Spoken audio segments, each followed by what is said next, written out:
ఇది ఆత్మీయ విందు, ప్రభు యేసుని విందు. ఇది పరలోక విందు, పరిశుద్ధతతో పొందు. ఇది ఆత్మీయ విందు, ప్రభు యేసుని విందు.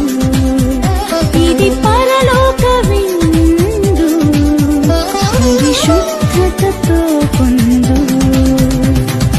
ఆమేన్ అనుచు నీవు శిరమును వంచి స్వీకరించుము. ఆమేన్ అనుచు నీవు శిరమును వంచి స్వీకరించుము.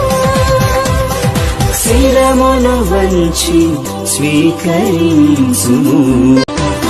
ఇది ఆత్మీయ విందు, ప్రభు యేసుని విందు. ఇది పరలోక విందు, పరిశుద్ధతతో పొందు. ఇది ఆత్మీయ విందు, ప్రభు యేసుని విందు. ఇది పరలోక విందు, పరిశుద్ధతతో పొందు. ఆమేన్ అనుచు నీవు